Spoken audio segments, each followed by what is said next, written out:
안녕하세요. 김용진 목사입니다. 이 영상은 성경 통독하시는 데 도움을 드리기 위해 마련한 영상입니다. 통독을 하면서 익숙하지 않은 배경과 내용들로 인해 어려움을 겪는 성도들이 조금이나마 도움이 될까 싶어 마련한 것인데요. 조금만 관심을 기울이시면 읽으시는 데 유익이 있을 겁니다. 그럼 오늘 읽을 부분에 대한 안내를 해드리겠습니다.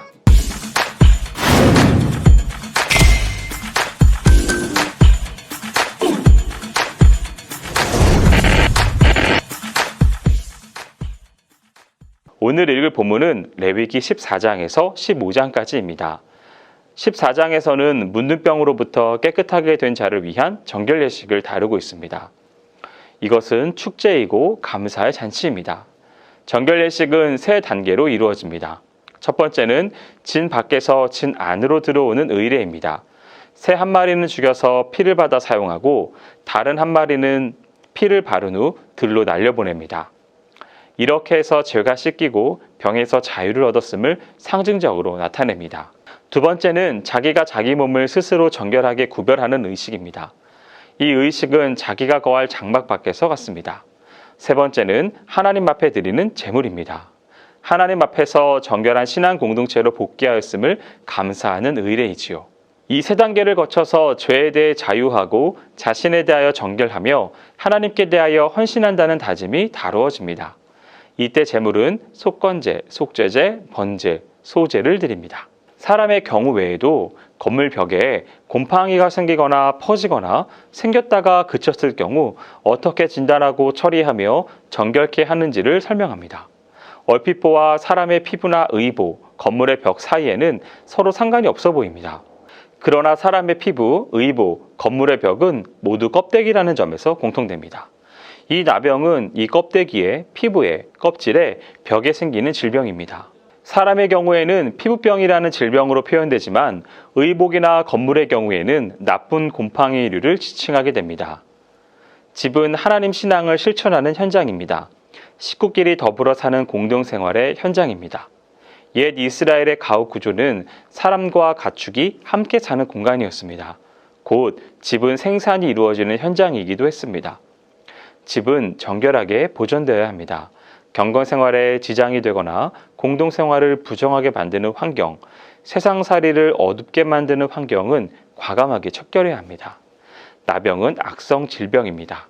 개인적으로는 자각하지 못한 채 퍼지는 질병이지요. 사회적으로는 신앙 공동체를 오염시키는 질병입니다. 신체적, 정신적, 영적, 사회적 죽음에 이르게 되는 병인 것입니다. 이스라엘은 나병을 죄악에 대한 하나님의 심판으로 여겼습니다.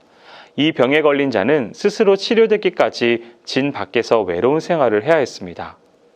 이 병에서 고침을 받은 자들이 없었던 것은 아니지만 이 병에 걸린 사람들 대부분은 고침받지 못한 채 격리되고 천대받아 죽는 날만을 기다리게 되었습니다. 예수 그리스도의 사역이 있기까지 이스라엘 백성은 참된 구원을 기다리지 않으면 안 되었습니다. 예수님께서는 죄를 용서하시면서 많은 문둥병자를 고치셨습니다. 이 예수님 외에는 우리의 문제를 해결할 수 있는 것은 아무것도 없음을 잘 보여주는 내용입니다. 15장은 몸에 유출병이 있는 경우에 대해 다룹니다. 유출병이 사람만 부정하게 만드는 것이 아니라 그와 접촉하게 되는 모든 사람, 사물들도 부정하게 만듭니다. 여기서의 몸은 특별히 성기에 관심을 집중합니다. 무엇보다 이스라엘 신앙은 문란한 성생활을 단호히 배격합니다. 그것은 이스라엘 신앙이 성관계를 개인의 사사로운 문제가 아닌 공동체의 문제로 파악하고 있다는 뜻입니다. 성생활을 개인의 윤리의 문제가 아닌 이스라엘과 하나님과의 관계에서 파악하고 있다는 말입니다. 부정한 성생활로 병을 얻었을 때 이스라엘의 신앙은 그 질병을 의학적 문제가 아닌 신앙의 문제로 파악하고 있습니다. 15장이 강조하는 단어는 흐르다입니다. 흐르다라는 말은 우리 귀에 익숙합니다. 예컨대 가나안 땅은 젖과 꿀이 흐르는 땅입니다.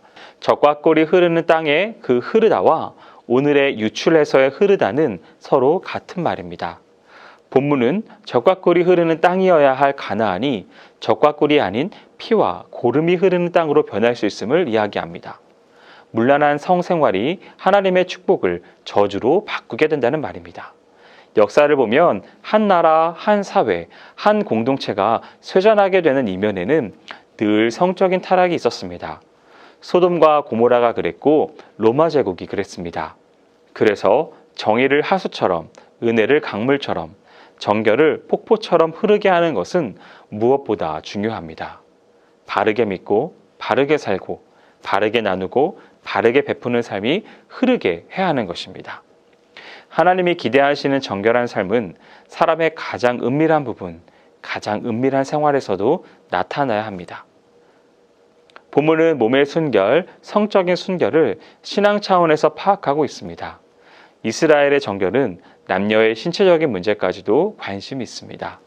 하나님이 이스라엘에게 기대하시는 정결은 개인의 은밀한 생활 속에서도 이루어져야 합니다. 여기까지 레위기 14장에서 15장까지 성경 통독을 하실 때 도움이 될 만한 내용을 전해드렸습니다. 혹시 이 외에 질문이 있으시거나 나누고 싶은 이야기가 있으시면 밴드나 댓글로 달아주시면 필요한 도움을 드리겠습니다. 그럼 내일 다시 만나도록 하겠습니다. 통독 화이팅 하세요.